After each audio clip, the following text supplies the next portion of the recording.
നമ്മുടെ കോൺഫറൻസിൻ്റെ രണ്ടാം ദിവസം ഒടുവിലത്തെ സെഷനിലേക്ക് കടന്നു വരുവാനായിട്ട് കർത്താവ് നമുക്ക് ഇട നൽകിയിരിക്കുകയാണ്. ഈ ദിവസം മുഴുവനും ദൈവകൃപയിലും കർത്താവിലുള്ള സന്തോഷത്തിലും തുടരുവാൻ കർത്താവ് നമുക്കിട നൽകി.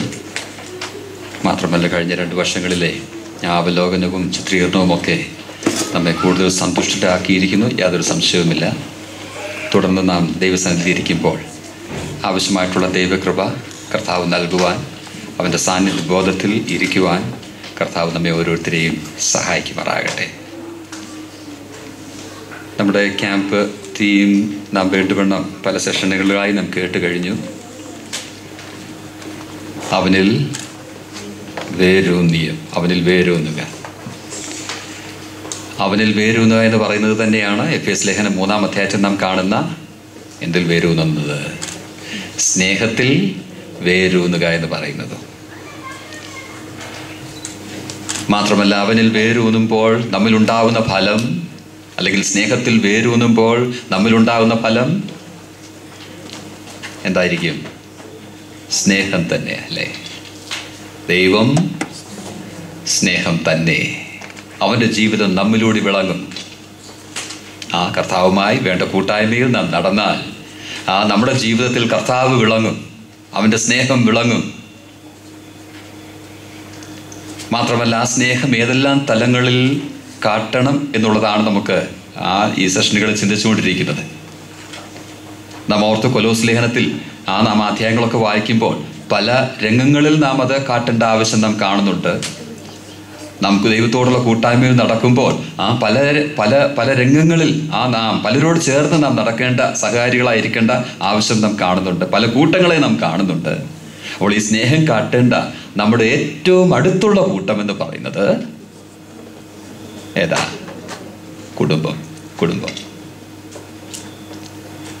നാം ഓർത്തു, ഈ സ്നേഹം ആ ബന്ധങ്ങളിൽ കാട്ടണം. അപ്പോൾ കുടുംബപരമായി നാം ചിന്തിച്ചാൽ ഏറ്റവും പ്രധാനം ഭാര്യ ഭർത്തൃ ബന്ധത്തിൽ ഈ സ്നേഹം വിളങ്ങണം. അതാണ് നാം ഇതിന് മുൻപുള്ള സെഷനിൽ നാം ചിന്തിച്ചത്. ഇനിയും ഈ സെഷനിൽ നാം ചിന്തിക്കുവാനായിട്ട് പോകുന്നത് മക്കളോടുള്ള ബന്ധത്തിൽ ഈ സ്നേഹം വിളങ്ങണം എന്നുള്ളതാണ്. അല്ലെങ്കിൽ മാതാപിതാക്കളും മക്കളുമായിട്ടുള്ള ബന്ധം, അതാണ് ഈ സെഷനിൽ നാം പ്രധാനമായിട്ടും ചിന്തിക്കുവാനായിട്ട് പോകുന്നത്. അതിൻ്റെ വിശദീകരണങ്ങളിലേക്ക് പോവുക എന്നുള്ളതല്ല നമ്മുടെ ആഗ്രഹം. അത്യാവശ്യമുള്ള കാര്യങ്ങൾ ഓർപ്പിച്ചുണർത്തുവാനായിട്ട് ആഗ്രഹിക്കുക. നമുക്ക് 2 വേദഭാഗങ്ങൾ വായിക്കാം. ഒന്നാമതായി കൊലോസ് ലേഖനം 3-ാം അധ്യായം അതിൻ്റെ 21-ാം വാക്യം നോക്കുക. അവിടെ നമുക്ക് കാണാനായിട്ട് സാധിക്കുന്നത്, പിതാക്കന്മാരെ, നിങ്ങളുടെ മക്കൾ അധൈര്യപ്പെടാതിരിക്കേണ്ടതിന് അവരെ കോപിപ്പിക്കരുത്. എഫേസ്യ ലേഖനത്തിലേക്ക് വരിക. എഫേസ്യ ലേഖനം 6-ാം അധ്യായം അതിൻ്റെ 4-ാം വാക്യത്തിൽ പിതാക്കന്മാരോടുള്ള ഉപദേശം നമുക്ക് കാണാനായിട്ട് സാധിക്കുന്നുണ്ട്. അവിടെ നാം കാണുന്നത് ഇങ്ങനെയാ: പിതാക്കന്മാരെ, നിങ്ങളുടെ മക്കളെ കോപിപ്പിക്കാതെ കർത്താവിൻ്റെ ബാലശിക്ഷയിലും പഥ്യോപദേശത്തിലും പോറ്റി വളർത്തുവിൻ. ഇവിടെ പിതാക്കന്മാരെ എന്ന് പറയുന്നുവെങ്കിലും ഇതെല്ലാം പിതാക്കന്മാരുടെ ഉത്തരവാദിത്വം മാതാക്കളുടെ അല്ല എന്നാരും വിചാരിക്കില്ലെന്ന് വിചാരിക്കുന്നു. പിതാക്കന്മാരാണ് കുടുംബത്തിൻ്റെ തല എന്ന് പറയുന്നത്.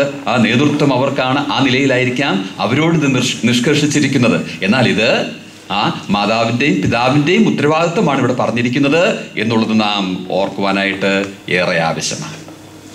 ഞാൻ ഓർപ്പിച്ചതുപോലെ ദൈവസ്നേഹം മാതാപിതാക്കളിൽ നിന്നും മക്കളിലേക്ക് ഒഴുകേണ്ടത് ആവശ്യമാണ്. അല്ലെങ്കിൽ ഈ ബന്ധത്തിൽ അത് കാണേണ്ടത് ആവശ്യമാണ്. കർത്താവിൽ വേരൂന്നി അവൻ്റെ കൂട്ടായ്മയിൽ നടക്കുമ്പോൾ അത് മക്കളോടുള്ള ബന്ധത്തിൽ അത് കാട്ടിയിരിക്കും. അത് ഏത് നിലയിൽ കാട്ടണം? നാം അത് ചിന്തിക്കുമ്പോൾ ഒരു കാര്യം ഓർക്കേണ്ടത്, ഈ ഒരു ബന്ധമാണ് ഇക്കാലത്ത് മാനേജ് ചെയ്യുവാൻ ഏറ്റവും പ്രയാസമായിട്ടിരിക്കുന്നത്. നിങ്ങൾ പറയുമായിരിക്കും, ഇവിടുത്തെ വ്യക്തി സ്വാതന്ത്ര്യം അതുകൊണ്ടൊക്കെ ഇവിടെ അത് വലിയ പ്രയാസമായിട്ടിരിക്കുക. ഇല്ല, ഇവിടെ മാത്രമല്ല, പിന്നെ എല്ലായിടത്തുമുള്ള കാര്യങ്ങളായത്. എഫേസ്യ ലേഖനം 5-ാം അധ്യായം 15-16 വാക്യങ്ങളിൽ വായിക്കുന്നത് പോലെ സൂക്ഷ്മത്തോടെ നടക്കുവാനുള്ള പ്രബോധനം അവിടെ നാം കാണുന്നുണ്ട്. അവിടെ കാരണം പറയുന്നത് ഇതാണ്: ഇത് എങ്ങനെയുള്ള കാലമാണ്? ദുഷ്കാലമാകയാൽ. ഇത് ദുഷ്കാലമാകയാൽ. Days are evil. ഇത് ദുഷ്കാലമാകയാൽ. ഈ കാലത്തിന്റെ ആ ദുഷിച്ച അവസ്ഥ ഇവിടെ മാത്രമല്ല, പാശ്ചാത്യ ലോകത്തിലും പൗരസ്ത്യ ലോകത്തിലും എല്ലാം ഉള്ളതാണ്. അപ്പോൾ ഈ രംഗത്ത് വളരെ പ്രയാസമുള്ളതാണ് നമ്മുടെ സ്നേഹം കാട്ടുവാൻ, ഉത്തരവാദിത്തങ്ങൾ നിറവേറ്റുവാൻ എന്നുള്ളത് നാം ഓർക്കണം. എന്നാൽ ദൈവകൃപയിൽ നമ്മുടെ ഉത്തരവാദിത്തങ്ങൾ നിറവേറ്റുവാനായിട്ട് നമുക്ക് സാധിക്കും.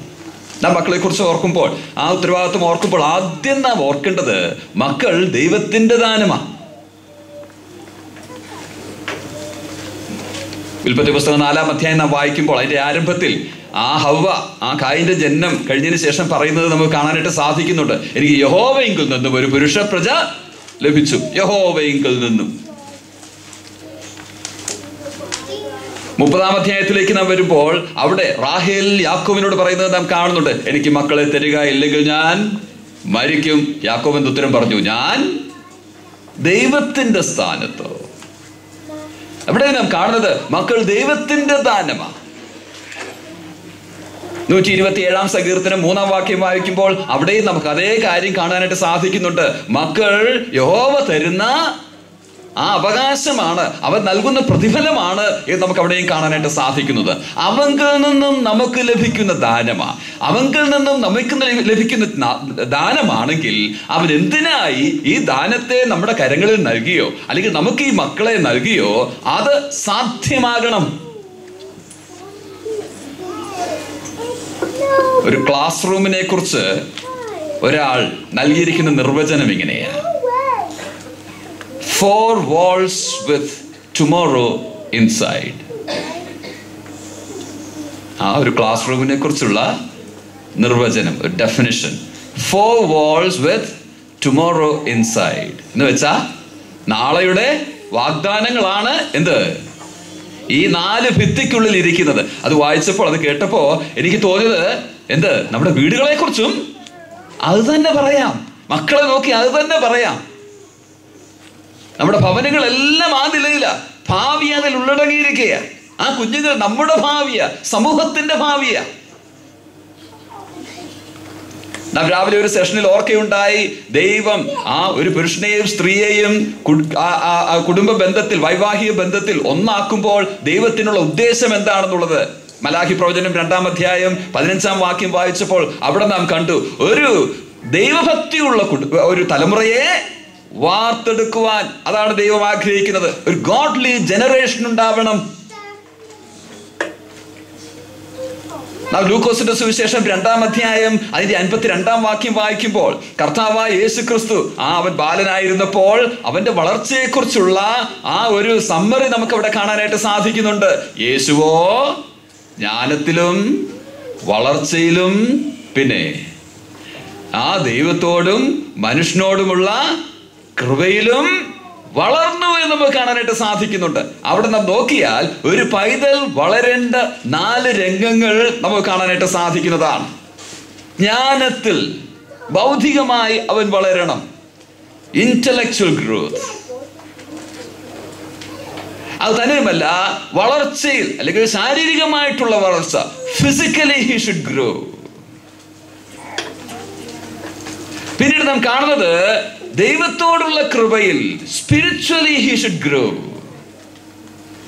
അത് തന്നെയുമല്ല, മനുഷ്യനോടുള്ള കൃപയിൽ, socially also A child should grow. ഞാൻ പറയുന്നത് ദൈവം നമുക്ക് ദാനമായി നൽകിയിരിക്കുന്ന മക്കൾ ഏതൊക്കെ നിലകളിൽ വളരണമെന്നുള്ളതാണ്. ഒന്നാമത് ബൗദ്ധികമായി അവർ വളരണം, ബുദ്ധിപരമായി. രണ്ടാമത് ശാരീരികമായി അവർ വളരണം.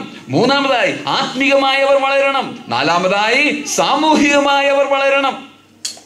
ഇക്കാര്യങ്ങൾ സാധ്യമായി ദൈവകൃപ, ദൈവഭക്തിയുള്ള, ദൈവഭയമുള്ള ഒരു തലമുറ ഈ ഭൂമിയിൽ ഉണ്ടാകുവാൻ വേണ്ടിയാണ് ദൈവം നമ്മെ ഓരോ കുടുംബത്തിലും ഉത്തരവാദിത്വമുള്ളവരായി മക്കളെ നമുക്ക് നൽകി ആക്കിയിരിക്കുന്നത് എന്നുള്ള ആ ഉത്തരവാദിത്വ ബോധ്യം നമുക്ക് ഓരോരുത്തർക്കും ഉണ്ടായിരിക്കേണ്ടത് ഏറെ ആവശ്യമാണ്.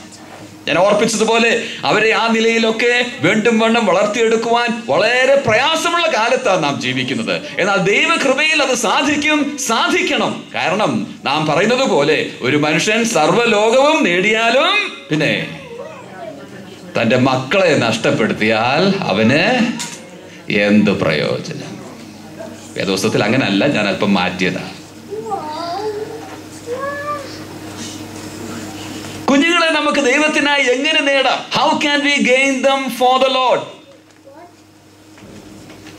ഓർപ്പിച്ചതുപോലെ ദീർഘമായി പോകാതെ 3 കാര്യങ്ങൾ അതിന് ഉത്തരമായി പറയുവാനായിട്ടാണ് ആഗ്രഹിക്കുന്നത്.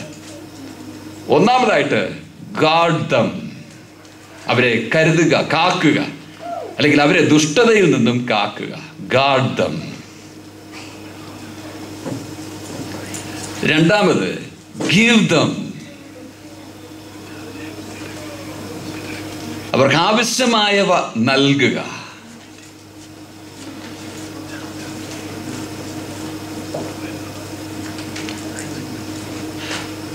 മൂന്നാമത്, ഗൈഡ് ദം, അവരെ നേരായ പാതയിൽ നയിക്കുക. Guard dum, give them and guide dum. ഒന്നാമത്തെ നോക്കുക, ഗാർഡ് ദം, അവരെ ദുഷ്ടതയിൽ നിന്നും നാം കരുതുവാൻ ആവശ്യമുണ്ട്. ഒരു കാര്യം ഓർക്കേണ്ടത്, നാം ജീവിച്ച കാലത്തെ പോലെയുള്ള കാലത്തല്ല നമ്മുടെ കുഞ്ഞുങ്ങൾ ജീവിക്കുന്നത്. പല പ്രഷേഴ്സ് അവരുടെ മേളിലുണ്ട്. ഇത് സംബന്ധിച്ചുള്ള പുസ്തകങ്ങളൊക്കെ വായിച്ചാൽ പല പ്രഷറുകളുടെ പേരുകൾ കാണാൻ സാധിക്കും. They have an emotional pressure, വൈകാരികമായിട്ടുള്ള സമ്മർദ്ദമുണ്ട്. അത് കുഞ്ഞുങ്ങൾക്കെല്ലാം ഉള്ളത് ആ വളർച്ചയുടെ ആ ലിമിറ്റ് കൊണ്ടുള്ളതാണ്. അത് തന്നെയുമല്ല, പിയർ പ്രഷർ, സ്കൂളിൽ പോകുമ്പോൾ മറ്റുള്ളവർ എങ്ങനെ നടക്കുന്നു അതുപോലെ നാമും നടക്കാനുള്ള ഒരു സമ്മർദ്ദം. പിന്നെ സ്പിരിച്വൽ പ്രഷർ, വീട്ടിലേക്ക് വരുമ്പോൾ ഡാഡിയും മമ്മിയും പറയും ബൈബിൾ വായിരടാ, ഓരോ യോഗത്തിന് പോവുക, അത് ചെയ്യുക, ഇത് ചെയ്യുക. മാത്രമല്ല സഭായോഗത്തിന് പോകുമ്പോൾ മറ്റുള്ളവർ ചെയ്യുന്നത് പോലെ ചെയ്യാനുള്ള ആ pressure. So the spiritual pressure is there. Then there is another one, the sexual pleasure. അവർ വളർന്നു വരുമ്പോൾ അങ്ങനെയുള്ള ഒരു സമ്മർദ്ദവും അവരുടെ ജീവിതത്തിൽ ആ പാതയിലുണ്ട്. അത് തന്നെയുമല്ല, ഇതിനൊക്കെ പുറമെ പേരന്റൽ പ്രഷർ. നീ അവരെ നോക്ക്, അവർ പഠിക്കുന്നത്, അവരെ നോക്ക്, ഇവരെ നോക്ക് എന്ന് പറഞ്ഞ് കുഞ്ഞുങ്ങളെ ആ നിലയിലും സമ്മർദ്ദം ചെലുത്തുന്നത്. അങ്ങനെ പല പ്രഷേഴ്സ് ഉണ്ട് ഈ കുഞ്ഞുങ്ങൾ ജീവിക്കുന്ന അവരുടെ ലോകത്തിൽ. ഞാൻ പറഞ്ഞിരിക്കുന്നത് പോലെ ആ കുക്കറിനകത്തിട്ട് എന്തെങ്കിലും വേവിക്കുന്നതിന് സമാനമാണ് കുഞ്ഞുങ്ങളുടെ അവസ്ഥ. അപ്പോൾ ആ അവസ്ഥയിൽ അവരുടെ ഈ പ്രഷറൊക്കെ കണ്ട് നമുക്കും എന്തുണ്ടാവും? ബ്ലഡ് പ്രഷർ കൂടുവാനായിട്ട് ഇടയായിത്തീരും. അത് പ്രശ്നങ്ങളിലേക്ക് വഴി നയിക്കും. നാം ചെയ്യേണ്ടാതെ ചെയ്യുവാനായിട്ട് ഇടയായിത്തീരും കുഞ്ഞുങ്ങളോട്.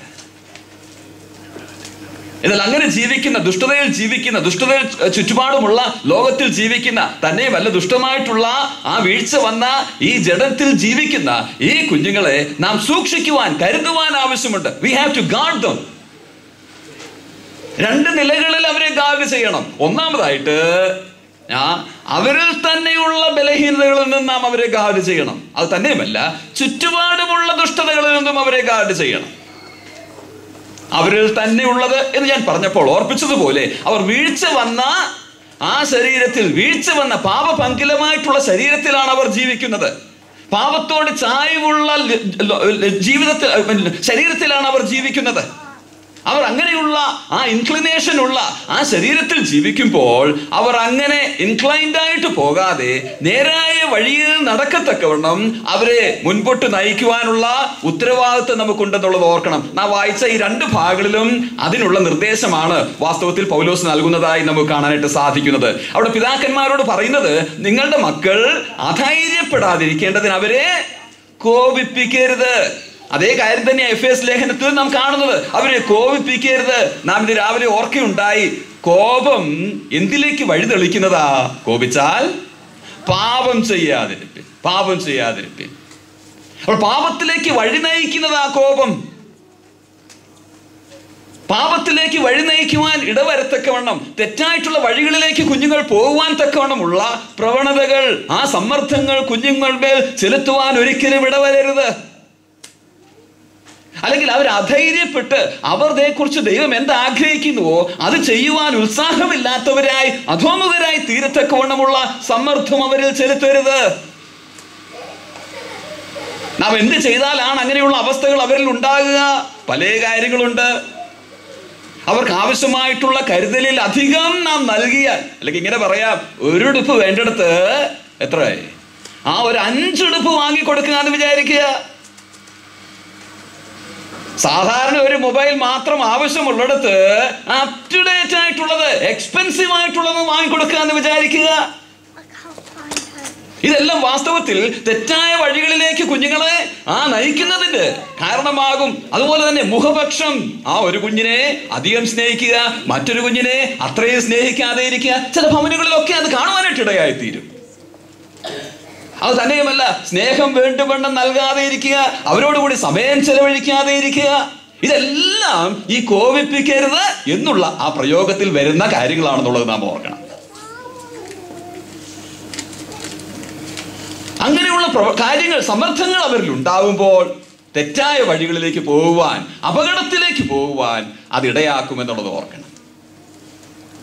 അപ്പോൾ അവരിൽ നിന്നുള്ള ബലഹീനതയെ അപകടത്തിലേക്ക് നയിക്കത്തക്കവണ്ണം നാം ഇടയാക്കരുതെന്ന് മാത്രമല്ല, ചുറ്റുമുള്ള അപകടങ്ങളിൽ നിന്നും അവരെ സൂക്ഷിക്കണം.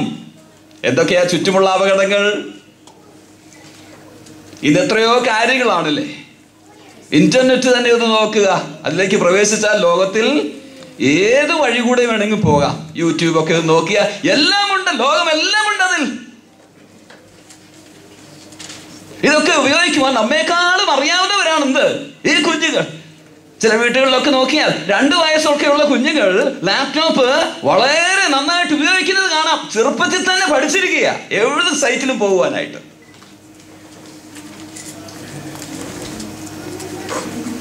മൊബൈൽ ഫോൺസ് എത്രയോ കുഞ്ഞുങ്ങളാണ് തെറ്റായിട്ട് അത് ഉപയോഗിച്ച് പ്രശ്നങ്ങളിൽ അകപ്പെട്ടിരിക്കുന്നത്. ഇവിടെ എത്രമാത്രം എന്ന് എനിക്ക് അറിയില്ല. ഞാനിത് പറയുമ്പോൾ എന്റെ ഫ്രണ്ട്സിൽ പ്രധാനമായിട്ടുള്ളത് നാട്ടിലുള്ള കാര്യങ്ങളാണ്. കുടുംബങ്ങൾ അത് മൂലം തകരുന്നത് നമുക്ക് മനസ്സിലാക്കാനായിട്ട് സാധിക്കുന്നുണ്ട്. അതുപോലെ മീഡിയ, ഇന്നത്തെ മീഡിയ, ഇന്ന് കുഞ്ഞുങ്ങൾ എന്ത് വസ്ത്രം ധരിക്കണം ആരാണ് തീരുമാനിക്കുന്നത്? മാതാപിതാക്കളല്ല, കുഞ്ഞുങ്ങളുമല്ല, പിന്നെ മീഡിയയുടെ സമ്മർദ്ദമാണ്. ഏത് നില, അവരുടെ ഡയലോഗ്സ്, എങ്ങനെ സംസാരിക്കണം ആരാ പഠിപ്പിക്കുന്നത്? മീഡിയയാണ് ഇപ്പോൾ ഏറ്റവും പവർഫുൾ ആയിട്ട് ഈ ലോകത്തിൽ ഇരിക്കുന്നത്. അധികാരികളെ പോലെ നീക്കം ചെയ്യുവാൻ തക്കവണ്ണമുള്ള ശക്തി അവർക്കിപ്പോൾ ആർജിച്ചു കഴിഞ്ഞിരിക്കുക. അത് കുടുംബങ്ങളിൽ പ്രശ്നമുണ്ടാക്കുക. അതുപോലെ ഫ്രണ്ട്ഷിപ്പ്. ഞങ്ങളൊക്കെ കോളേജിൽ പഠിക്കുമ്പോൾ മിക്കവാറും കോളേജിൽ പോകാൻ തന്നെ താല്പര്യമില്ലാതെ വീട്ടിൽ തന്നെ ഒക്കെ കാണും. ഇപ്പൊ കുഞ്ഞുങ്ങളോ കോളേജിൽ നിന്ന് വരാൻ അവർക്ക് താല്പര്യമില്ല. ഇവിടെ എങ്ങനെയാണോ? ഇവിടെ എങ്ങനെയാണെന്ന് എനിക്കറിയില്ല. അവിടെയൊക്കെ 90-ലൊക്കെ പോയാൽ കോളേജിൽ നിന്ന് കുഞ്ഞുങ്ങൾ വരില്ല, അവിടെ ഇവിടെയൊക്കെ കറങ്ങി അങ്ങനെ നിന്നോളും. എന്നാ കാര്യം? ഫ്രണ്ട്ഷിപ്പ്. തെറ്റായ വഴികളിൽ പോകുവാനുള്ള സാധ്യതകൾ അനവധി ചുറ്റുമുണ്ട്. അതാണ് ഞാൻ പറഞ്ഞത്. നമ്മളൊക്കെ വളരുമ്പോ വളർന്ന കാലത്ത്, നാട്ടിൽ വളരുന്ന കാലത്ത് സമയം കൊല്ലണമെങ്കിൽ എന്താ ചെയ്യുന്നത്? തലയിൽ ഒരു തോർത്തൊക്കെ കെട്ടി മുക്കിനൊന്ന് പോയി അല്ലേ, കലുങ്കയിലൊന്ന് ഇരുന്നു, അതിലെ പോകുന്നവരെയൊക്കെ ഒന്ന് കണ്ടു, ഹലോ ഒക്കെ എന്ന് പറഞ്ഞു 1 മണിക്കൂർ കൊണ്ട് വീട്ടിലെത്തും. അത്രയേ ഉള്ളായിരുന്നു. ഇന്നോ എങ്ങും പോകേണ്ട, ഫേസ്ബുക്ക് തുറന്ന് ബുക്ക് വായിച്ചുകൊണ്ടിരുന്നാൽ മതി. മണിക്കൂറുകൾ പോകുന്നത് അറിയയില്ല. ഈ പ്രശ്നങ്ങളൊക്കെ ഇവിടെയും ഞാൻ വിചാരിക്കുന്ന അത്ര രൂക്ഷമായിട്ടുണ്ടോ എന്ന് എനിക്ക് അറിയില്ല. ചിലപ്പോൾ അതിൽ കൂടുതലുണ്ടായിരിക്കാം. കുഞ്ഞുങ്ങൾ ഫേസ്ബുക്ക് നോക്കരുതെന്നല്ല ഞാൻ പറഞ്ഞതിന്റെ അർത്ഥം, നെറ്റ് ഉപയോഗിക്കരുതെന്നല്ല ഞാൻ പറഞ്ഞതിന്റെ അർത്ഥം, മൊബൈൽ ഫോണൊന്നും അവർ തുടരുന്നല്ല പറഞ്ഞതിന്റെ അർത്ഥം. ഇതൊക്കെ അവർ ഉപയോഗിക്കേണ്ടത് എങ്ങനെയെന്ന് അവരെ പഠിപ്പിക്കണമെന്ന് മാത്രമല്ല, നമ്മുടെ കണ്ണുകൾ അവരുടെ മേൽ ഉണ്ടായിരിക്കണം. ചാരപ്രവൃത്തി ചെയ്യണമെന്നല്ല, പിന്നെ സ്നേഹത്തോടു കൂടി ഈ കാര്യങ്ങൾ നാം അവരെ നയിക്കേണ്ടതേറെ ആവശ്യമാണ്. എന്നാൽ നാം ഒരു കാര്യം ഓർക്കണം, അവരെ നയിക്കണമെങ്കിൽ നാം ഓർക്കേണ്ടത് നാം ഈ കാര്യങ്ങളൊക്കെ അല്പം മനസ്സിലാക്കിയിരിക്കണം. നിങ്ങൾക്കൊക്കെ അതൊക്കെ അറിയാമെന്ന് വിചാരിക്കുന്നു. അത് തന്നെയുമല്ല, നാം കുഞ്ഞുങ്ങളെ അറിയണം, ഇവരുടെ ഫ്രണ്ട്ഷിപ്പ് എന്താണെന്ന് അറിയണം, ഇവർ ഏതൊക്കെ വഴിയിൽ പോകുന്നു എന്ന് അറിയണം, ഇവർ വിസിറ്റ് ചെയ്യുന്ന സൈറ്റ്സ് ഏതൊക്കെയാണെന്ന് അറിയണം, ഇവർ വായിക്കുന്ന ബുക്കുകൾ അറിയണം, കുഞ്ഞുങ്ങളെ ശരിക്കും വായിച്ച് ചെയ്യണം, ഇവരുടെ മൂഡ്സ് എങ്ങനെയൊക്കെ ചേഞ്ച് ആകുന്നു എന്നുള്ളത്. ഈ ഉത്തരവാദിത്തങ്ങളെല്ലാം ഈ പറഞ്ഞ കാര്യത്തിൽ ഗാർഡം എന്നുള്ള ആ കാര്യത്തിൽ അടങ്ങിയിരിക്കുന്നു എന്നുള്ളത് നാം ഓർക്കണം. അതെ, അവരെ ദുഷ്ടതയിൽ നിന്നും നാം സൂക്ഷിക്കുക എന്നുള്ള വലിയ ഉത്തരവാദിത്വം നമുക്കുണ്ട് എന്നുള്ളത് നാം ഓർക്കുവാനായിട്ട് ആവശ്യമുണ്ട്. എന്താ ഞാൻ രണ്ടാമത് പറഞ്ഞത്? രണ്ടാമത്തെ ഉത്തരവാദിത്വം എന്താ? Give them. അവർക്ക് നൽകുക, അവർക്ക് ആവശ്യമായവ നൽകുക. അവർ ആവശ്യപ്പെടുന്നത് നൽകുക എന്നല്ല, അവർക്ക് ആവശ്യമായവ നൽകുക. ഞാനത് പറയുമ്പോൾ ചിലരുടെ മനസ്സിലെങ്കിലും ഉണ്ടായിരിക്കാം, പിന്നെ അതൊക്കെ നൽകുന്നുണ്ടല്ലോ, ചോറ് കൊടുക്കുന്നുണ്ട്, ആവശ്യമായിട്ടുള്ള പൈസ കൊടുക്കുന്നുണ്ട്, വിദ്യാഭ്യാസം കൊടുക്കുന്നുണ്ട്. ശരി, അതെല്ലാം ആവശ്യമാണ്, കൊടുക്കുക. എന്നാൽ ഞാനിവിടെ പറയുമ്പോൾ അതൊക്കെ കൊടുക്കുന്ന കാര്യമല്ല, അതൊക്കെ കൊടുക്കാൻ പറയേണ്ട ആവശ്യമില്ല, പറയാതെ തന്നെ നാം കൊടുക്കുന്നവരാ. എന്നാൽ ഗിവ് ദം എന്ന് പറയുമ്പോൾ 3 കാര്യങ്ങളാണ് പ്രധാനമായിട്ടും എൻ്റെ മനസ്സിലുള്ളത്. ഒന്നാമത്, അവർക്ക് ശരിയായ മൂല്യങ്ങൾ നൽകുക. Let them know the right values. രണ്ടാമത്, അവർക്ക് ശരിയായ മാതൃകകൾ നൽകുക. മൂന്നാമത്, അധികാരത്തോടുള്ള വിധേയത്വം എങ്ങനെയെന്നവർ പഠിക്കണം. ആദ്യത്തെ നോക്കുക, ശരിയായിട്ടുള്ള മൂല്യങ്ങൾ. ഇത് കുഞ്ഞുങ്ങൾ വീട്ടിൽ പഠിക്കേണ്ടതാ. മാതാപിതാക്കൾ പിടിച്ചിരിക്കുന്ന, മാതാപിതാക്കൾ ശ്രദ്ധിക്കുന്ന ചില മൂല്യങ്ങളുണ്ട്. ആത്മീയ മൂല്യങ്ങളുണ്ട്, സാമൂഹ്യ മൂല്യങ്ങളുണ്ട്, വേറെയും കാണാം. അതൊക്കെ കുഞ്ഞുങ്ങൾക്ക് പറഞ്ഞു കൊടുക്കുന്ന ആവശ്യമേറെയുണ്ട്. ദൈവവചനം വായിക്കുന്നതിന്റെ പ്രാധാന്യം അവർ വീട്ടിൽ നിന്ന് പഠിക്കണം. മാത്രമല്ല, യോഗങ്ങൾക്ക് സംബന്ധിക്കുന്നതിന്റെ ഉത്തരവാദിത്വം വീട്ടിൽ നിന്ന് അവർ പഠിക്കണം. മിക്കവാറും മാതാപിതാക്കൾ പോലും യോഗത്തിന്, ഞായറാഴ്ച രാവിലെ യോഗത്തിന് പോകും, മറ്റുള്ള യോഗങ്ങൾക്ക് പോകാത്ത അവസ്ഥയല്ലേ പലയിടത്തും. പിന്നെ എങ്ങനെ കുഞ്ഞുങ്ങൾ പോകും? യോഗങ്ങളുടെ മൂല്യം കുഞ്ഞുങ്ങൾ എങ്ങനെ പിന്നെ അറിയും?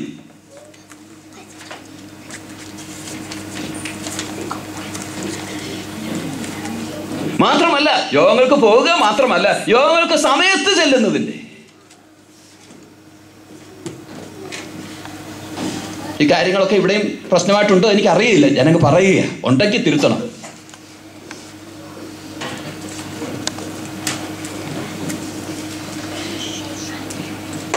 നാം കുഞ്ഞുങ്ങളെ കൊണ്ട് സമയത്ത് യോഗത്തിന് പോകുന്നില്ലെങ്കിൽ അവർ പോകുമ്പോഴും ഒരിക്കലും അവർ ഈ സമയത്തിന് പ്രാധാന്യം കൊടുക്കുകയില്ല. ഓഫീസിൽ പോകുമ്പോൾ എങ്ങനെയും പോയാൽ വെക്കുവോ? സമയം കഴിഞ്ഞ് എന്നാ വെക്കുവോ? ഇല്ല, അവിടെ സാധിക്കില്ല. അവിടെ നാം സമയത്ത് ചെല്ലും. യോഗത്തിന് പോകുമ്പോ ദൈവം കൃപാലു അല്ലേ, ഏത് സമയത്ത് ചെന്നാലും കുഴപ്പമില്ല. കുഞ്ഞുങ്ങളുമായിട്ട് ലേറ്റായിട്ട് ചെല്ലുമ്പോൾ ഓർക്കണം, എന്റെ ഈ കുഞ്ഞു നാളെ യോഗത്തിന് സമയത്ത് അവൻ വളരുമ്പോൾ സമയത്ത് പോവുക സാധ്യമല്ല. കാരണം എന്നിൽ നിന്നും അവനത് പഠിച്ചിട്ടില്ല എന്നുള്ളത്.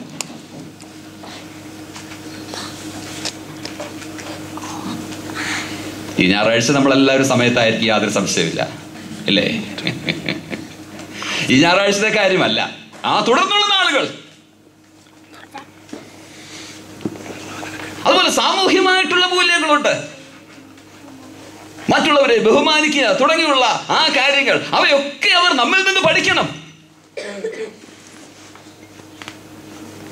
അത് തന്നെയുമല്ല, ശരിയായിട്ടുള്ള മാതൃക അവർ കാണുവാനായിട്ട് ഇടവരണം. മാതൃക എവിടെ നിന്നാണ് അവർ കാണുന്നത്? വീട്ടിൽ, നമ്മുടെ ജീവിതത്തിൽ നിന്നും, മാതാപിതാക്കളുടെ ജീവിതത്തിൽ നിന്നും. നാം ഒരു കാര്യം ഓർക്കേണ്ടത്, നാം നമ്മെ തന്നെ, നാം ഭവനങ്ങളിൽ ജീവിക്കുമ്പോൾ കുഞ്ഞുങ്ങൾ നമ്മെ ശരിക്ക് വാച്ച് ചെയ്യുന്നുണ്ടെന്നുള്ളത് നാം ഓർക്കേണ്ടത് ഏറെ ആവശ്യമാണ്. ഒരാൾ ഇങ്ങനെയാ പറഞ്ഞിരിക്കുന്നത്, കുഞ്ഞുങ്ങൾ നാളെ എങ്ങനെയായിരിക്കുമെന്ന് അറിയണോ? ഒരു കാര്യം ചെയ്താൽ മതി, പോയി കണ്ണാടി നോക്കിയാൽ മതി എന്ന്. അർത്ഥം എന്താ? നിങ്ങൾ എങ്ങനെ ആയിരിക്കുന്നുവോ അങ്ങനെ മാത്രമേ കുഞ്ഞുങ്ങളും ആയിരിക്കുള്ളൂ.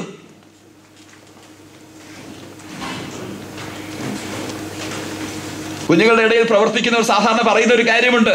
ചില കുഞ്ഞുങ്ങളോട് കുറെ അടുത്താൽ അവർ കുറെ കാര്യങ്ങളൊക്കെ ഓപ്പണായിട്ട് സംസാരിക്കും. അവരോട് ചോദിക്കുക, എന്തിനാണ് നിങ്ങൾ ഈ സൈറ്റൊക്കെ വിസിറ്റ് ചെയ്യുന്നത്? പോൺ സൈറ്റിന്റെ കാര്യമൊക്കെയാണ് ഞാൻ പറയുന്നത്. അതൊക്കെ എന്തിനാണ് വിസിറ്റ് ചെയ്യുന്നത്? ഇന്നിന്റെ കാര്യങ്ങളൊക്കെ എന്തിനാണ് ചെയ്യുന്നത്? അവർ പറയും, അങ്കിളെ ഒരു കാര്യം ഓർക്കണോ, ഞങ്ങൾ വീട്ടിൽ നിന്ന് ഇറങ്ങിയ ഡാഡിയും മമ്മിയും ഒക്കെ അത് തന്നെ നോക്കുന്നത്. അവർ വിചാരിക്കുന്നത് ഞങ്ങൾക്ക് ഇത് അറിയില്ലെന്നാ, പക്ഷേ ഞങ്ങൾക്കറിയാം. പിന്നെ ഞങ്ങളോട് നോക്കരുതെന്ന് പറഞ്ഞാൽ ഞങ്ങൾ നോക്കാതിരിക്കുമോ?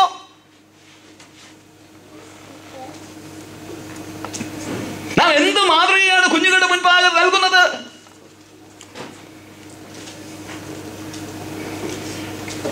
കുഞ്ഞുങ്ങൾ ചെയ്യരുത് എന്ന് നാം എന്ത് ആഗ്രഹിക്കുന്നുവോ അവ നാമും ചെയ്യരുത്. പ്രവൃത്തിയില്ലാത്ത ഒരു ഉപദേശവും നാം അവർക്ക് നൽകിയാൽ പ്രയോജനമുള്ളെന്നുള്ള കാര്യം ഓർക്കണം. സാധാരണ പ്രാസംഗികരെ കുറിച്ച് ഉപദേശിമാരെ കുറിച്ചും ഒക്കെ നാം പറയുന്നതാ. ഇല്ല, വീട്ടിലും ഇത് വാസ്തവമാണ്. അവർ നോക്കിക്കൊണ്ടിരിക്കുക എങ്ങനെയാണ് ഇവർക്ക് ഈ കാര്യങ്ങൾ ശ്രദ്ധിക്കുന്നത്. നാം അതിൽ ശ്രദ്ധാലുക്കളല്ലാതെ അവർക്ക് ഉപദേശം നൽകുന്നുവെങ്കിൽ അവർ ഈ പറയുന്നത് കേൾക്കുമെന്ന് അനുസരിക്കുമെന്ന് നാം ഒരിക്കലും വിചാരിക്കരുത്. ക്യാമ്പൽ മോർഗൻ എന്നുള്ള ദേവദാസിനെ കുറിച്ച് നിങ്ങൾ കേട്ടിരിക്കും. തൻ്റെ കുടുംബത്തെക്കുറിച്ച് പറയുന്ന ഒരു ഉദാഹരണം കേട്ടത് ഇങ്ങനെ ഓർക്കുന്നുണ്ട്. ചിലപ്പോൾ നിങ്ങൾ കേട്ടിട്ടുള്ളതായിരിക്കാം. ഒരു ദിവസം വൈകിട്ട് അവർ ഒന്നിച്ച് അത്താഴം കഴിക്കുകയായിരുന്നു. താനുണ്ടായിരുന്നു, തൻ്റെ കുടുംബത്തിലുള്ള എല്ലാവരും, മക്കളും എല്ലാവരും ഉണ്ടായിരുന്നു. അന്ന് പല അതിഥികളും ഉണ്ടായിരുന്നു. എല്ലാവരും ഊണുമേശയ്ക്ക് ചുറ്റും ഇരിക്കുക. പല കാര്യങ്ങൾ അവർ സംസാരിച്ചു, ആത്മീയ കാര്യങ്ങളൊക്കെ സംസാരിച്ചു. ആ കാലങ്ങളിൽ ഉള്ള വേർഷൻസ്, ബൈബിൾ വേർഷൻസ്, അതിനെക്കുറിച്ചുള്ള ചർച്ചയായി. ഏത് വേർഷനാണ് ഏറ്റവും ഇഷ്ടം? ചിലർ പറഞ്ഞു KJV ആണ് ഏറ്റവും ഇഷ്ടം. NKJV ഒന്നും ഇല്ലായിരുന്നെന്ന്. മറ്റന്നുണ്ടായിരുന്നു മോഫറ്റും ഫിലിപ്സും ഒക്കെ ഓരോരുത്തർ പറഞ്ഞു അതാണ് ഏറ്റവും നല്ലത്. ഇങ്ങനെയൊക്കെ പറഞ്ഞു. മക്കളിൽ ഒരാൾ ഇങ്ങനെ പറഞ്ഞു, ഞങ്ങൾക്ക് ഏറ്റവും ഇഷ്ടമുള്ള version it is our mother's version, ഞങ്ങളുടെ അമ്മയുടെ വേർഷനാ. എന്താ, അമ്മ തർജ്ജമ വല്ലതും ചെയ്തിട്ടുണ്ടോ? ഇല്ല, അമ്മ തർജ്ജമ ചെയ്ത കാര്യമല്ല. എന്താ, മാതാവ് വചനത്തിലുള്ളത് അവളുടെ ജീവിതത്തിൽ പരിഭാഷപ്പെടുത്തി കാട്ടി, അവളുടെ ജീവിതത്തിൽ പ്രായോഗികമാക്കി കാട്ടി. ബൈബിൾ വായിക്കണോ എങ്ങോട്ട് നോക്കിയാൽ മതി? ഞങ്ങളുടെ അമ്മയെ നോക്കിയാൽ മതി. ആ മാതാവിന്റെ മാതൃകയാണ് ഞാനിപ്പോൾ ഓർപ്പിച്ചത്.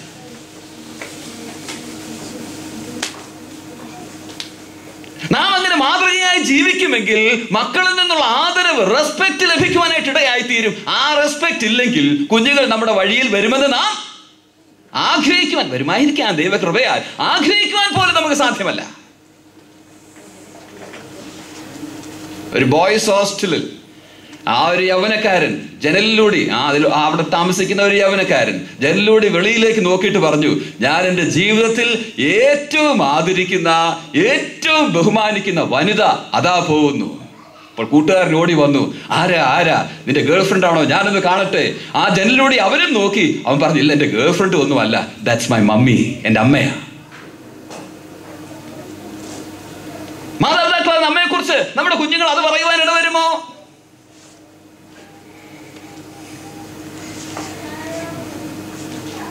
ഗീതം, അല്ലെങ്കിൽ അവർക്ക് ആവശ്യമായവ, ആ മൂല്യങ്ങൾ, അതുപോലെ ആ മാതൃകകൾ. മൂന്നാമത് ഞാൻ പറഞ്ഞത് അധികാരത്തോടുള്ള വിധേയത്വം.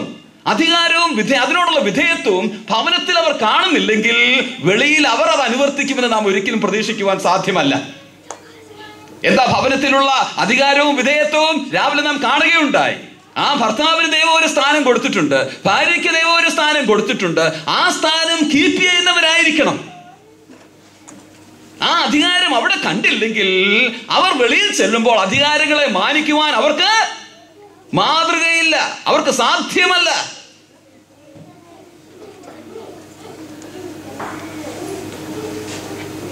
അതുകൊണ്ടാണ് സാധാരണ പറയുന്നത്, കുഞ്ഞുങ്ങളെ കണ്ടോണ്ട് കുഞ്ഞുങ്ങൾ മുമ്പ് നിൽക്കുമ്പോ വഴക്കിടരുതെന്ന്, തമ്മിൽ അതും ഇതും പറയരുതെന്ന്. തമ്മിൽ അതും ഇതും പറയണോ, വഴക്കിടണോ, എവിടെയെങ്കിലും ഓടിച്ചെന്ന് വേറെ എവിടെയെങ്കിലും വെച്ച് വഴക്കിട്ടുള്ളൂ, കുഞ്ഞുങ്ങൾ കാണാതെ.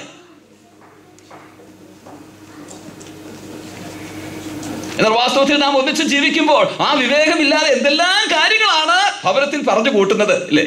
എന്നാൽ അതിനൊരു വ്യത്യാസം വരട്ടെ. അധികാരവും അതിനോടുള്ള അനുസരണവും ഭവനത്തിൽ കുഞ്ഞുങ്ങൾ കണ്ടുപഠിക്കുവാൻ, അവർ എങ്ങനെ അധികാരത്തെ മാനിക്കുവാൻ ഇടവന്നിരുന്നുവെങ്കിൽ എത്രയോ നന്നായിരുന്നു. അവർക്ക് ആവശ്യമായവ നൽകുക, ഗീതം, മൂല്യങ്ങൾ അവർക്ക് നൽകുക, മാതൃകകൾ അവർക്ക് നൽകുക. മാത്രമല്ല അധികാരത്തോടുള്ള ആ വിധേയത്വം അവർ കാണുവാനായിട്ട് ഇടവരട്ടെ. ഒരു കാര്യം കൂടി അതോടുള്ള ബന്ധത്തിൽ ഓർപ്പിക്കട്ടെ. ഈ കുഞ്ഞുങ്ങൾക്ക് അങ്ങനെ നൽകുവാൻ, അവർ അംഗീകരിക്കുവാൻ, ഇതൊക്കെ കണ്ട് അവർ അത് അവരുടെ ജീവിതത്തിൽ അംഗീകരിക്കുവാൻ പ്രായം എത്ര പ്രായം വരെ വെക്കും? മനഃശാസ്ത്രജ്ഞന്മാരും അതുപോലെ ആ ഫാമിലി കൗൺസിലേഴ്സും ഒക്കെ പറയുന്നത് 6 വയസ്സ് മുമ്പ് ഈ പരിപാടികളെല്ലാം തീർത്തിരിക്കണമെന്ന്. അവർ പഠിക്കണമെന്ന് നാം ആഗ്രഹിക്കുന്ന കാര്യങ്ങളൊക്കെയും 6 വയസ്സിന് മുമ്പ് അവരെ പഠിപ്പിച്ചിരിക്കണം. 6 വയസ്സിന് മുമ്പ് അവർ കളിമണ്ണ് പോലെ എന്ന് വെച്ചാ എങ്ങനെ വേണമെങ്കിലും നമുക്കവരെ മെനഞ്ഞെടുക്കാം. 6 വയസ്സിന് ശേഷം അവർ ചോദ്യം ചോദിക്കുവാൻ പ്രായമായി തീരും. അവർ തന്നെ ചിന്തിക്കുവാൻ അവർ തുടങ്ങും. അവർ തന്നെ ചിന്തിക്കുവാൻ ആവശ്യമുണ്ട്. അങ്ങനെയാണ് അവർ വളരുന്നത്. എന്നാൽ അതിന് ശേഷമുള്ള കാര്യങ്ങൾ ഈ 6 വയസ്സിന് മുമ്പുള്ള കാര്യം പോലെ എളുപ്പമായിട്ടുള്ളതല്ല. അതുകൊണ്ട് പറയുവാനുള്ള കാര്യങ്ങൾ, അവർ മനസ്സിലാക്കുവാനുള്ള കാര്യങ്ങൾ 6 വയസ്സിന് മുൻപ് നാം അവരെ അറിയിച്ചിരിക്കണം. എന്നാൽ ആ മനഃശാസ്ത്രജ്ഞന്മാർ പറയുന്നത് ടീനേജിലേക്ക് കടന്നാൽ കാര്യങ്ങൾ കുറെ കൂടി പ്രയാസമായി തീരും.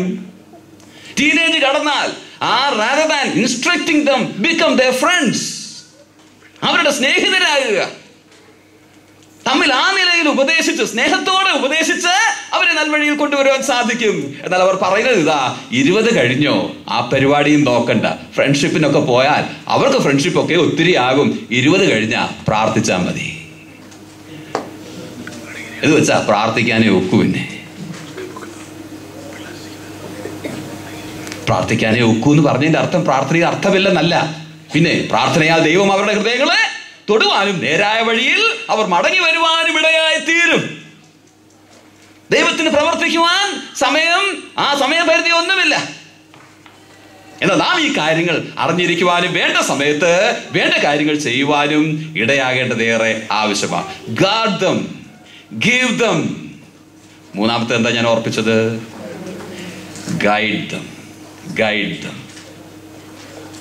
അല്ലെങ്കിൽ അവരെ നേരായ പാതയിൽ നയിക്കുക. ആ ഗൈഡ് ദം എന്നുള്ളതിൽ പ്രധാനമായും ഞാൻ ഉദ്ദേശിക്കുന്നത് അവർക്ക് പാതയ്ക്ക് പ്രകാശമായിട്ടുള്ള ദൈവവചനം അവർക്ക് നൽകണം. എന്താ സദൃശവാക്യം 22:6 നാം കാണുന്നത്? ബാലൻ നടക്കേണ്ടുന്ന വഴിയിൽ അവനെ അഭ്യസിപ്പിക്ക, വൃദ്ധനായാലും അവൻ അത് വിട്ടുമാറുകയില്ല. അതിൽ നമുക്കൊരു കൽപ്പന കാണാൻ സാധിക്കും. അതുപോലെ ഒരു വാഗ്ദത്വവും നമുക്ക് കാണാനായിട്ട് സാധിക്കുന്നതാ. വാഗ്ദത്വം ഇതാ, വൃദ്ധനായാലും അവൻ വിട്ടുമാറുകയില്ല. എന്നാൽ അതിലെ കൽപ്പന ഇതാ, train up a child in the way that he should go. ബാലൻ നടക്കേണ്ടുന്ന വഴിയിൽ അവനെ അഭ്യസിപ്പിക്കുക. ബാലൻ നടക്കുന്ന വഴിയുണ്ട്, ബാലൻ നടക്കേണ്ട വഴിയുമുണ്ട്. അവൻ നടക്കുന്ന വഴിയിൽ അഭ്യസിപ്പിക്കാനല്ല, അവൻ നടക്കുന്ന വഴിയിൽ നടന്നോളും നമ്മൾ അഭ്യസിപ്പിക്കുകയൊന്നും വേണ്ട. എന്നാൽ അവൻ നടക്കേണ്ടുന്ന വഴിയിൽ നാം അഭ്യസിപ്പിക്കണം. ആ അഭ്യസിപ്പിക്കുക എന്നുള്ള വാക്ക് നാം ശ്രദ്ധിക്കേണ്ടതാ. അതിന് പല പ്രായോഗികതയുണ്ട്. അതിലൊരു പ്രായോഗികത ഇതാ, ആ കാലങ്ങളിൽ ആ കുഞ്ഞുങ്ങൾ ജനിക്കുമ്പോൾ ആ നഴ്സസ് ചെയ്യുന്ന ഒരു ക്രിയ ഉണ്ടായിരുന്നു. ചില മുന്തിരിങ്ങ അവർ ഒന്നിച്ചെടുത്ത് അത് നന്നായിട്ട് ഞെവിടി അതിൻ്റെ നീര് ഈ കുഞ്ഞിൻ്റെ ആ അണ്ണാക്കിലുമൊക്കെ പെരട്ടും. എന്തിനു വേണ്ടി അത് ചെയ്യുന്നത്? ജനിച്ചു കഴിഞ്ഞ് ആ കുഞ്ഞുങ്ങൾക്ക് അങ്ങനെ ചെയ്യാറുണ്ട്. ഒരു സക്കിംഗ് റെസ്പോൺസ് വരുത്താനായിട്ട്, കുടിക്കുവാനുള്ള ഒരു ആഗ്രഹം വരുത്തുവാനായിട്ട്. അതിനുപയോഗിക്കുന്ന വാക്കാണ് ഇവിടെ ഉപയോഗിച്ചിരിക്കുന്നത്, അഭ്യസിപ്പിക്കുക, ട്രെയിൻ അപ്പ്. എന്നാൽ ദൈവവചനം കുടിക്കുവാൻ, ദൈവവചനം പാനം ചെയ്യുവാൻ, ഈ പാൽ പാനം ചെയ്യുവാനുള്ള ആഗ്രഹം അവരിൽ ജനിക്കണം. അവരിൽ ആഗ്രഹം ജനിക്കണമെങ്കിൽ നാം അവരെ പ്രോത്സാഹിപ്പിക്കേണ്ടത് ആവശ്യമാണ്. അവരോട് വായിക്കാൻ പറയുകയല്ല, പിന്നെ നാം വായിക്കുന്നത് അവർ കാണണം. നമ്മുടെ കുടുംബത്തിൽ വചനത്തിനുള്ള സ്ഥാനം അവർ കാണണം. മിക്കവാറും വീടുകളിൽ നടക്കാറുള്ളത് വേസ്തുമെടുത്ത് വായിരടാ എന്ന് രാവിലെ തൊട്ട് വൈകുന്നേരം വരെ പറയും. നമ്മെ തൃപ്തിപ്പെടുത്താൻ അവർ ചിലപ്പോൾ ചെയ്യുമായിരിക്കാം, മനസ്സതിലില്ലാതെ അവർ ചെയ്യുമായിരിക്കാം. അതിൽ വലിയ പ്രയോജനമില്ല. അവർ വചനത്തെ സ്നേഹിക്കുവാനിട വരണം. കുഞ്ഞുങ്ങൾ പാലിനായി ആഗ്രഹിക്കുന്നത് പോലെ ഇവർ വചനത്തിനായിട്ട് ആഗ്രഹിക്കുവാൻ അവരിൽ അതിനുള്ള പ്രേരണ ഉളവാക്കണം. അത് നാം വചനത്തെ മാനിച്ചാണ് അവർ അത് കാണേണ്ടത്. തിമോത്തിയോസിനെ കുറിച്ച് നാം കാണുന്നുണ്ട്. ബാല്യം മുതൽ നീ പഠിച്ചും അഭ്യാസം ലഭിച്ചു. ബാല്യം മുതൽ നീ പഠിച്ചു. അവന്റെ അമ്മായി, അവന്റെ വല്യമ്മയും അതുപോലെ അവന്റെ അമ്മയും ഈ കാര്യത്തിൽ വളരെ ശുഷ്കാന്തിയുള്ളവരായിരുന്നു. അവർ അവനെ പഠിപ്പിച്ചു. നമ്മെ കുറിച്ചും പറയുവാനായിട്ട് ഏറെ ആവശ്യമുള്ള കാര്യമാണിത്. Train up a child in the way that he should go. ഇത് പറയുമ്പോൾ സാധാരണ പറയുന്ന ഒരു ഭാഗമാണ് ആവർത്തന പുസ്തകം 6-ാം അധ്യായം. ആവർത്തന പുസ്തകം 6-ാം അധ്യായത്തിന്റെ 4 മുതലുള്ള വാക്യങ്ങൾ നാം വായിക്കുമ്പോൾ ഈ നിർദ്ദേശം വളരെ വ്യക്തമായിട്ട് ദൈവം ഇസ്രായേൽ ജനത്തിന് നൽകുന്നത് നമുക്ക് കാണാനായിട്ട് സാധ്യമാണ്. അടുത്ത തലമുറയെ ദൈവവചനത്തിന്റെ ആ പാതയിൽ അഭ്യസിപ്പിക്കേണ്ടതിന്റെ ആവശ്യകത 6-ാം അധ്യായത്തിന്റെ 4-ാം വാക്യം മുതൽ വായിക്കുമ്പോൾ നാം കാണുന്നത് ഇങ്ങനെയാണ്: ഇസ്രായേലേ കേൾക്ക, യഹോവ നമ്മുടെ ദൈവമാകുന്നു, യഹോവ ഏകൻ തന്നെ. നിന്റെ ദൈവമായ യഹോവയെ നീ പൂർണ്ണ ഹൃദയത്തോടും പൂർണ്ണ മനസ്സോടും പൂർണ്ണ ശക്തിയോടും കൂടെ സ്നേഹിക്കണം. ഇന്ന് ഞാൻ നിന്നോട് കൽപ്പിക്കുന്ന ഈ വചനങ്ങൾ നിന്റെ ഹൃദയത്തിൽ ഇരിക്കണം. നീ അവയെ നിന്റെ മക്കൾക്ക് ഉപദേശിച്ചു കൊടുക്കുകയും നീ വീട്ടിലിരിക്കുമ്പോഴും വഴി നടക്കുമ്പോഴും കിടക്കുമ്പോഴും എഴുന്നേൽക്കുമ്പോഴും അവയെക്കുറിച്ച് സംസാരിക്കുകയും വേണം. പറഞ്ഞതിന്റെ അർത്ഥം, കുഞ്ഞുങ്ങളെ വചനം പഠിപ്പിക്കുന്നത്, അവർക്കതിന് താല്പര്യം ഉളവാക്കുന്നത് നമ്മുടെ ഒരു ജീവിത ശൈലിയാകണം.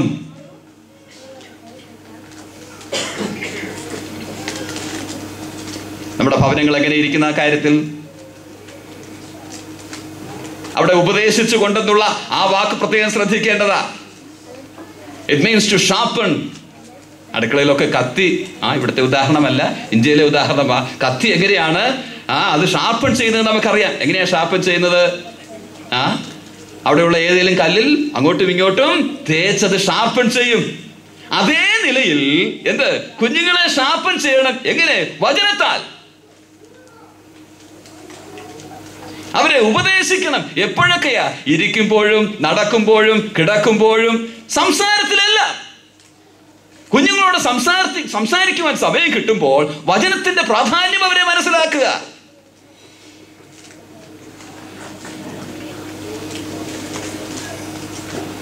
അതെ, നമ്മുടെ ജീവിതത്തിൽ അത് ഉണ്ടാകുവാൻ ഇടവന്നിരുന്നെങ്കിൽ എത്രയോ നന്നായിരുന്നു. സാധാരണ നടക്കാറുള്ളത്, കുഞ്ഞുങ്ങളുമായിട്ട് ഇച്ചിരി സമയം കിട്ടിയ എന്തൊക്കെയാ പറയുന്നത്? സമയം കിട്ടാറില്ല. അഥവാ കിട്ടുകയാണെങ്കിൽ എന്തൊക്കെയാ പറയാറുള്ളത്? കളിയുടെ കാര്യമോ പഠിത്തത്തിന്റെ കാര്യമോ, വചനം ഒഴികെ ബാക്കി എന്ത് കാര്യം? അവരുടെ ക്ലാസ്സസിന്റെ കാര്യമൊക്കെ നാം വചനം നോക്കുമ്പോൾ അവരെ ഇന്ന കോഴ്സിന് വിടണമെന്നോ അവരെ അതാക്കണമെന്നോ ഇതാക്കണമെന്നോ ഒന്നും നമുക്ക് കൽപ്പന കാണുവാനായിട്ട് സാധ്യമല്ല. അവർക്ക് ധനം ഉണ്ടാക്കി കൊടുക്കണമെന്നും കൽപ്പന നമുക്ക് കാണാനായിട്ട് സാധ്യമല്ല. എന്നാൽ ഇത് കൽപ്പനയാ.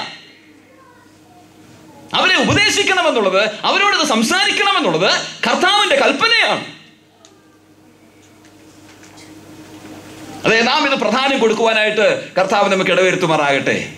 കുഞ്ഞുങ്ങൾക്ക് വേണ്ടി സമയം ചെലവാക്കുക മാത്രമല്ല, കുഞ്ഞുങ്ങളോട് കൂടെ സമയം ചെലവഴിക്കുക. കുഞ്ഞുങ്ങൾക്ക് വേണ്ടി സമയം ചെലവാക്കുക. എങ്ങനെ? ദൈവസന്നിധിയിൽ സമയം ചെലവാക്കുക. അവർക്ക് വേണ്ടി പ്രാർത്ഥിക്കുന്നത്. സൂസന്ന വെസ്ലിയെ കുറിച്ച് നിങ്ങൾ കേട്ടിട്ടുണ്ട്. എത്ര പിള്ളേരായിരുന്നു?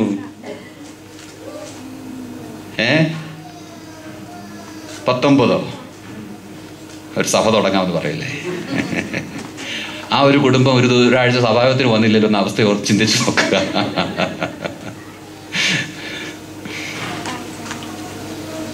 ഇത്രയും കുഞ്ഞുങ്ങളുണ്ടായിട്ടും തള്ളയുടെ ശ്രദ്ധ നോക്കുക.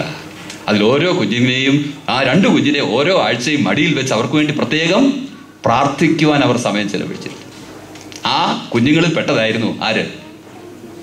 John വെസ്ലിയും Charles വെസ്ലിയും. സ്കഡേഴ്സ് ഫാമിലിയെ കുറിച്ച് കേട്ടിട്ടുണ്ടോ? CMC വെല്ലൂർ സ്ഥാപിച്ച മിഷണറിമാർ. കുടുംബത്തെ കുറിച്ച് പറയുന്നത്, അവരുടെ മക്കളുടെ ബർത്ത്ഡേയുടെ ദിവസം, ആരുടെ ബർത്ത്ഡേ ആണോ ആ ദിവസം കുട്ടിക്ക് വേണ്ടി മാത്രം പ്രാർത്ഥിക്കുവാൻ ദിവസം ഫാസ്റ്റിംഗ് ആൻഡ് പ്രെയർ ആയിരിക്കും വീട്ടിൽ. നമ്മുടെ വീട്ടിലോ ഫീസ്റ്റിംഗ് ആൻഡ് സിംഗിങ് അല്ലേ? സിംഗിങ്ങും ഉണ്ട്. മാറ്റം വരണം.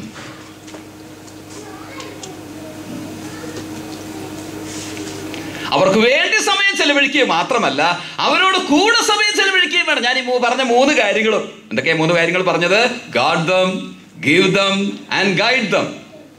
ഈ 3 കാര്യങ്ങളും സാധ്യമാകണമെങ്കിൽ അവരോട് കൂടെ സമയം ചെലവഴിക്കുകയും വേണം. ഞാനിങ്ങനെ ഓർക്കുന്നുണ്ട്, ഒരു ഭവനത്തിൽ ശുശ്രൂഷയുള്ള ബന്ധത്തിൽ പോയപ്പോൾ താമസിച്ചെടുത്ത അവിടെ നടക്കുന്ന നീക്കങ്ങളൊക്കെ ചിലപ്പോൾ ഇങ്ങനെ ശ്രദ്ധിക്കും. പേടിക്കണ്ട,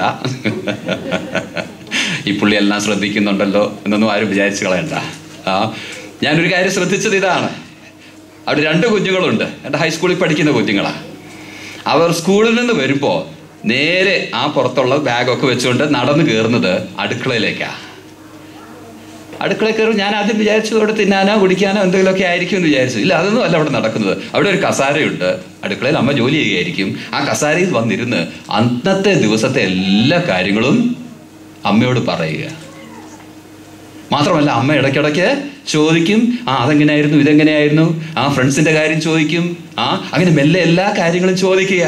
കുഞ്ഞ് എല്ലാം പറയുക. അത്ര കുഞ്ഞുങ്ങളല്ല, ചില ഹൈസ്കൂളിൽ പഠിക്കുന്ന കുഞ്ഞുങ്ങളാണ്. അവർ അടുക്കള അത് കഴിഞ്ഞതിന് ശേഷം ആ കുട്ടി പോകും. അപ്പോഴേക്കും അടുത്തത് വരും, അതും ബാഗുമായിട്ട് ഉള്ളിൽ ചെന്ന് അമ്മയോട് അന്നത്തെ ദിവസത്തെ എല്ലാ കാര്യങ്ങളും പറയുകയാണ്. അത് കണ്ടപ്പോൾ ഒരു നല്ല പരിചയമായി തോന്നി. കുഞ്ഞുങ്ങളോട് കൂടി സമയം ചെലവഴിക്കണം. മിക്കവാറും അമ്മമാർക്ക് അതിന് സമയം മിക്കവാറും ഒക്കെ ചെലവഴിക്കാറുണ്ട്. എന്നാൽ മിക്കവാറും ഇതിൽ തോക്കുന്നത് ആരാ? ആർക്കും പറയണ്ടേ?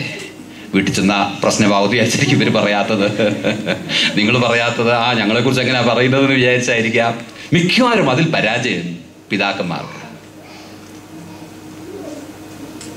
പിതാക്കന്മാരെന്ന് ഞാൻ പറയുമ്പോൾ അബ്രഹാം പിതാവ്, ഇസ്ഹാക്ക് പിതാവ്, അവരെ കുറിച്ചല്ല ഞാൻ പറയുന്നത്. ഫാദേഴ്സ്, അപ്പന്മാർ. അവർ വിചാരിക്കും ഇത് ഞങ്ങളുടെ ജോലി, ഇത് ഞങ്ങളുടെ ജോലിയല്ല, ഇത് എന്ത് അമ്മയുടെ ജോലിയാ, അമ്മ ഇത് ചെയ്തോളും. പ്രിയമുള്ളവരെ, അങ്ങനെ ഒരിക്കലും വിചാരിക്കരുത്. പ്രത്യേകിച്ച് അതുകൊണ്ടായിരിക്കാം, ഈ മനോഭാവം കൊണ്ടായിരിക്കാം വചനത്തിൽ ആരോടാ ഈ കാര്യം പറഞ്ഞത്? പിതാക്കന്മാരെ, അല്ലേ? പിതാക്കന്മാരെ, നിങ്ങളാ ഉത്തരവാദികൾ.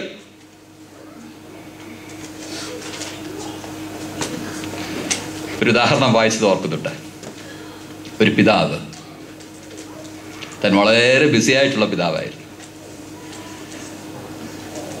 താൻ തൻ്റെ ജോലി ഒക്കെ കഴിഞ്ഞു, റിട്ടയർമെൻ്റ് ഒക്കെ ആയപ്പോൾ വീടൊക്കെ ഒന്ന് അടിച്ചു വാരാനുള്ള സമയം കിട്ടി.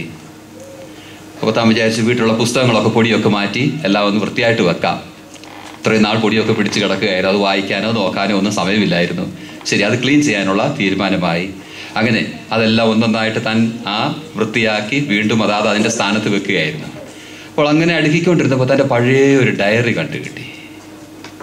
അപ്പോൾ തനിക്ക് താല്പര്യമായി, എങ്ങനെയായിരുന്നു അന്നൊക്കെ സമയം കഴിച്ചത്, ഒന്ന് നോക്കാമെന്ന് വെച്ചാൽ ഡയറി പതുക്കെ മറിച്ചു നോക്കിയപ്പോൾ താൻ അല്പം മാത്രം ഒരു പേജിൽ എഴുതിയിരിക്കുന്നത് കണ്ടു. അപ്പോൾ വായിക്കാൻ എളുപ്പമാണല്ലോ, ഒന്ന് വായിച്ചു നോക്കാമെന്ന് വിചാരിച്ച് താൻ ആ പേജ് ഒന്ന് മറിച്ചു, ഡേറ്റൊക്കെ നോക്കി, വർഷമൊക്കെ നോക്കി.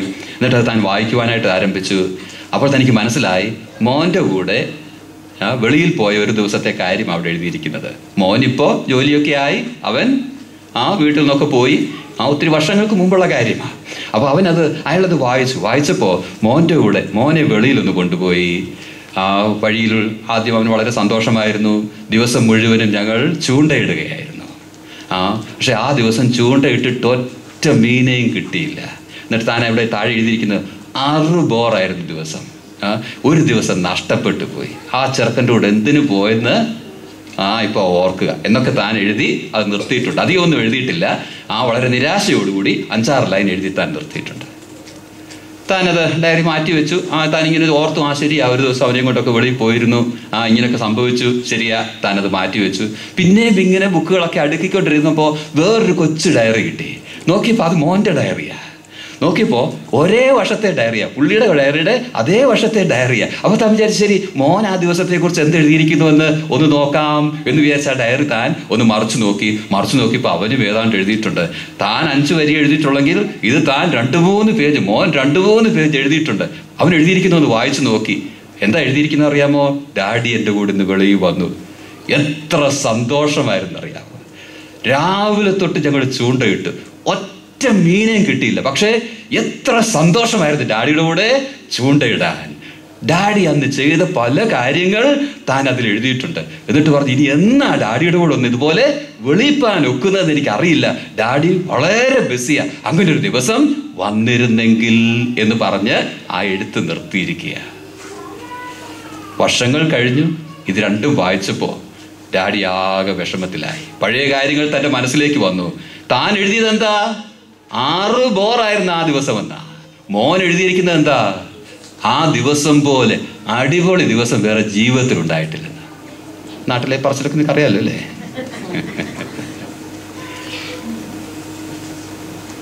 താൻ വിചാരിച്ചു അവൻ എഴുതിയിരിക്കുന്ന ഇനിയൊരു ദിവസം എന്നുണ്ടാവുമെന്ന് അറിയില്ല. അങ്ങനെ ഒരു ദിവസം കൂടെയെങ്കിലും അവന് കൊടുക്കാൻ സാധിച്ചില്ലല്ലോ.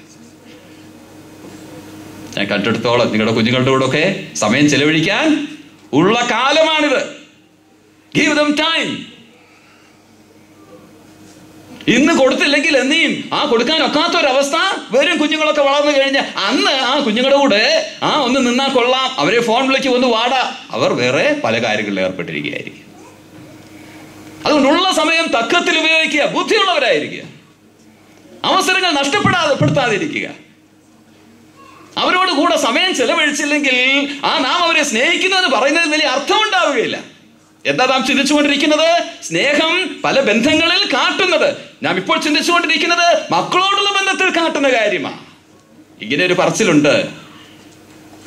ലവ് എന്നുള്ള വാക്കിന്റെ അർത്ഥം എന്താ? സ്പെല്ലിംഗ് എന്താ? നമുക്കെല്ലാം അറിയാലോ അല്ലേ? LOVE. കുഞ്ഞുങ്ങളെ സംബന്ധിച്ചിടത്തോളം ലവ് എന്നുള്ളതിന്റെ സ്പെല്ലിംഗ് അങ്ങനല്ല. എങ്ങനെയാണെന്ന് അറിയാമോ? TIME. പറഞ്ഞു കേട്ടോ? അർത്ഥം മനസ്സിലായോ? കുഞ്ഞുങ്ങൾക്ക് ലവ് എന്നുള്ള ആ വാക്കിന്റെ സ്പെല്ലിംഗ് എന്ന് പറയുന്നത് TIME എന്നാ. നാം എന്തെല്ലാം വാങ്ങിക്കൊടുത്താലും എന്തെല്ലാം ചെയ്താലും അവരോട് കൂടെ അവർക്ക് നാം സമയം കൊടുക്കുന്നവരല്ലെങ്കിൽ എന്തില്ല? സ്നേഹം അവർക്ക് മനസ്സിലാക്കാൻ സാധ്യമല്ല. അവർക്ക് വേണ്ടത് സമയമാണ്, നമ്മുടെ സമയം. അതായത് നാം മനസ്സിലാക്കുവാനും നമ്മുടെ ജീവിതത്തിൽ വേണ്ട വ്യതിയാനങ്ങൾ വരുത്തുവാനും ഇടവരുത്തുമെങ്കിൽ എത്രയോ നന്നായിരുന്നു. Guard them, give them and guide them. അവരിലുള്ള അപകടം, ചുറ്റുപാടുമുള്ള അപകടം, അവയിൽ നിന്നൊക്കെ അവരെ നാം സൂക്ഷിക്കുവാൻ ഉത്തരവാദിത്വമുണ്ട്. അത് തന്നെയുമല്ല, അവർക്ക് മൂല്യബോധനം നൽകണം, മാതൃകകൾ ജീവിതത്തിൽ നിന്ന് നൽകണം. വിധേയത്വം ഭവനത്തിൽ, അധികാരത്തോടുള്ള വിധേയത്വം ഭവനത്തിൽ നിന്ന് അവർ കാണണം. അത് തന്നെയുമല്ല, നാം ഓർക്കേണ്ടത് അവരെ നേരായ പാതയിൽ അല്ലെങ്കിൽ വചനത്തിന്റെ പാതയിൽ അവരെ നയിക്കണം. വചനം അവരെ നയിക്കുവാൻ തക്കവണ്ണം അവരുടെ ജീവിതത്തിൽ കൊടുക്കണം. ഇതാണ് ദൈവം നമ്മെ ഓരോരുത്തരെയും കുറിച്ച് ആഗ്രഹിക്കുന്നത്. അതെ, നമ്മുടെ ഈ ഉത്തരവാദിത്വം വേണ്ട സമയത്ത് നിറവേറ്റുവാൻ, കർത്താവിനെ അവരുടെ ജീവിതത്തിൽ കൂടി അവർ മഹത്വപ്പെടുവാൻ ഇടയാകത്തക്കവണ്ണം, അവരെ നേരായ വഴിയിൽ നയിക്കുവാൻ തക്കവണ്ണം ഇടയായിരുന്നുവെങ്കിൽ എത്രയോ നന്നായിരുന്നു. കുഞ്ഞുങ്ങളോടുള്ള നമ്മുടെ ഉത്തരവാദിത്വത്തെ നമുക്ക് ഓർക്കാം. കുഞ്ഞുങ്ങളോടുള്ള നമ്മുടെ ബന്ധത്തിൽ നമ്മുടെ സ്നേഹം അവർക്ക് തെളിയിക്കാം. എന്നാൽ ഒരു കാര്യം നാം ഓർക്കണം, ഇങ്ങനെ അവരെ ഗൈഡ് ചെയ്ത് അവർക്ക് വേണ്ടത് നൽകി അവരെ ഗൈഡ് ചെയ്തൊക്കെ കൊണ്ടുപോയാലും കുഞ്ഞുങ്ങൾ നേരായ പാതയിൽ വരാൻ ദൈവത്തിന്റെ കൃപ ഏറെ ആവശ്യമാണ്. ദൈവസന്നിധിയിൽ അതിനായി നാം ഏറെ മുട്ടുമടക്കണം. ദൈവസന്നിധിയിൽ ഏറെ കണ്ണുനീർ വാർക്കണം. ഇന്ന് അവർക്ക് വേണ്ടി കണ്ണീർ വാർത്താൽ നാളെ അവർക്ക് വേണ്ടി ചിലപ്പോൾ കണ്ണീർ വാർക്കുവാൻ ഇടവരാൻ സാധ്യതയില്ല, ഇടവരികയില്ല. ഇതാണ് ദൈവം നമ്മെക്കുറിച്ച് ആഗ്രഹിക്കുന്നത്. അതെ, നമുക്ക് ദൈവകൃപയ്ക്കായിട്ട് അതിനായിട്ട് ആഗ്രഹിക്കാം. മാത്രമല്ല, ഇത് സംബന്ധിച്ച് നമുക്കുള്ള ഉത്തരവാദിത്തങ്ങളെ നിറവേറ്റാം. വളരെ ചുരുക്കമായിട്ട് കുഞ്ഞുങ്ങളോടുള്ള ബന്ധത്തിൽ സ്നേഹം എങ്ങനെ കാട്ടണമെന്നുള്ള കാര്യം ഞാനൊന്ന് ഓർപ്പിക്കുകയായിരുന്നു. ഈ കാര്യത്തെ നമുക്ക് ഏറ്റവും പ്രധാനമായിട്ട് എടുക്കാം. അതാണ് ദൈവം നമ്മെ ആഗ്രഹിക്കുന്നത്. അതെ, അവനിൽ വേരൂന്നി സ്നേഹഫലം നിറഞ്ഞവരായിരിക്കുക. ആ സ്നേഹം ബന്ധങ്ങളിൽ കാട്ടുക. ഭാര്യ ഭർത്തൃ ബന്ധത്തിൽ, ഇപ്പോൾ നാം കേട്ടത് മാതാപിതാക്കളും മക്കളുമായിട്ടുള്ള ബന്ധത്തിൽ. നമ്മുടെ ഈ ഉത്തരവാദിത്തത്തെ നമുക്കറിയാം. നമ്മുടെ ഉത്തരവാദിത്തത്തെ നിറവേറ്റാം, അവനെ നമുക്ക് ഉയർത്താം. കുടുംബമായി ദൈവനാമ മഹത്വത്തിനായി നാം രാവിലെ കേട്ടതുപോലെ സ്തോത്രത്തിൽ കവിഞ്ഞിരിക്കുന്ന അവസ്ഥയിൽ ജീവിക്കുവാൻ ഇടയാകേണ്ടതിന് നമ്മെ തന്നെ ദൈവസ്ഥലത്തിൽ വിധേയപ്പെടുത്താം. അതിനായിട്ട് ദൈവം ഈ വചനങ്ങൾ മുഖാന്തരവും നമ്മെ ഒരുക്കുകയും നമ്മെ സഹായിക്കുകയും ചെയ്യുമാറാകട്ടെ.